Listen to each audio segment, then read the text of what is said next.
Hello everyone, I would like to introduce myself. I'm Castillo Alvin J.E., Batch Sambisig 2020-2021, graduating of Bachelor of Science in Criminology in Our Lady of Fatima University. I would like to share my experiences and learning in our immersion period. First, let's start to Bureau of Fire Protection. Day 1 of our immersion phase, April 5, 2021, Monday. Our guest lecturer is Fire Officer 2, Elinet Asis of Valenzuela Fire Station. She discussed about the history of fire service during the old concept in the Philippines. Day 2, April 6, 2021. Our guest speaker is Elinet Asis, Fire Officer 2 of the Bureau of Fire Protection, Valenzuela Station, and she discussed the salient provision of RA 9263, especially in the professionalization of the fire officers. Day 3, immersion phase, we attended the webinar entitled Disaster Management. Guest lecturer is Fire Officer 3 Ivan Gobeleo of BFP Valenzuela Fire Station, and assisted by our practicum coordinator, Sir Raymar Villanueva. In this webinar, Mr. Gobeleo, he discussed the difference between disaster and hazard, and also the what kinds of equipment do you need to use in any kinds of operation. Day 4, immersion phase, Bureau of Fire Protection. We attended the webinar entitled Mandatory Training of BFP. The guest lecturer is Fire Inspector Karina Kalumag of Valenzuela Fire Station. Day 5, April 12, 2021, Monday. We attended the webinar entitled Customs and Traditions of BFP and Chemistry of Fire. Our guest lecturer is Fire Officer Mervin Luna of Bureau of Fire Protection, Valenzuela Fire Station. Day 6, immersion phase, Bureau of Fire Protection. We have attended in the webinar entitled Fundamentals of Personal Protection Equipment. The guest lecturer is Fire Officer 3 Mervin Luna of Valenzuela Fire Station. Day 7, immersion phase, Bureau of Fire Protection. We have attended in the webinar entitled Recruitment Passes. The guest lecturer is Fire Officer Karina Kalumag of BFP Valenzuela Fire Station. Day 8, April 15, immersion phase of Bureau of Fire Protection. We have attended the webinar entitled Recruitment Process. The guest lecturer is the Chief of BFP Valenzuela Fire Station, Sheila De La Cruz. April 15, 2021, Tuesday.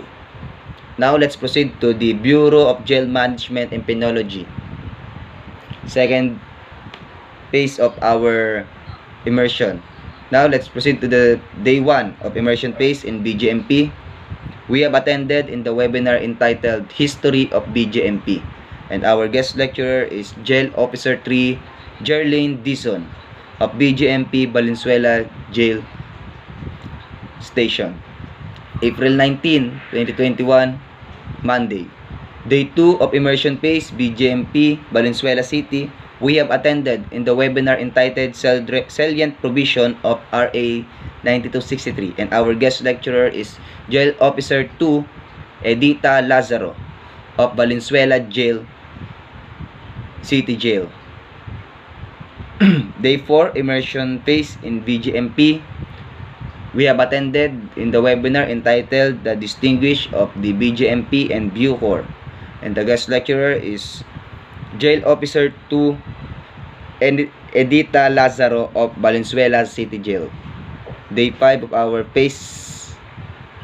immersion phase in BGMP, April 26, 2020. Our guest lecturer is GO2 Marlon Bondok, and the webinar entitled Classification of Prisoners and Detainees. April 27, Tuesday, we have no scheduled lecture that day because of the due to conflict. But earlier, we have our practicum exercise at 700 hours lead by intern Acosta. Day 7 of immersion phase in BGMP, we have attended in the webinar entitled Classification of Prisoners and Detainees. And our guest lecturer is Jail Officer 3, Jeffrey Bueno of BGMP Valenzuela City Jail. Tuesday, from intern of Quezon City and Valenzuela, having their part 1 and part 2 of midterm examination with 30 items each. Let's proceed to the Philippine National Police. Day 1, May 3, 2021, Monday. We attended in the webinar entitled Anti-Illegal Drugs, and the guest lecturer is Police Staff Sergeant Carla Calilong of PNP Quezon City Police District, Fairview Police Station 5. Day 2, May 5, 2021. Our guest lecturer is Police Executive Master Sergeant Noel Borja of Philippine National Police QCPD, Fairview Police Station 5. The webinar entitled RA 6975 DILG Act, or Department of Interior and Local Government Act. Day 3 and day 4, no lecture and classes. Then let's proceed to day 5 of the immersion phase in PNP. We have attended in the webinar entitled RA 9262, or Anti-Violence Against Women and Children and Their Children's Act of 2004. And the guest lecturer is Police Senior Master Sergeant Sofia Caparoso of Philippine National Police Station 5. Day 6 of immersion phase in PNP, May 11, Tuesday, we attended the webinar entitled Criminal Investigation. The guest lecturer is Police Staff Sergeant Eden Pascua of Philippine National Police Station 5. Day 7, May 12, 2021, Wednesday, we attended the webinar entitled Categories of Philippine Operation, and the guest lecturer is Police Executive Master Sergeant Noel Borja of Philippine National Police, Quezon City Police District, Fairview Police Station 5.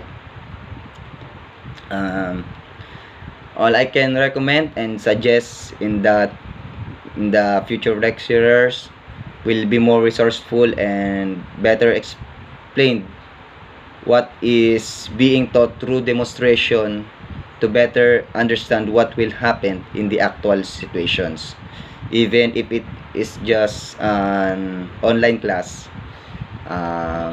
Many thanks to our lecturers who shared their knowledge and skills in their works and professions, and especially to our practicum coordinator, Sir Raymar Villanueva, because even though there was a pandemic, he really persevered to find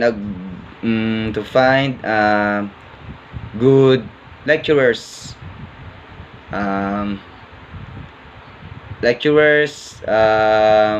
for us to be taught.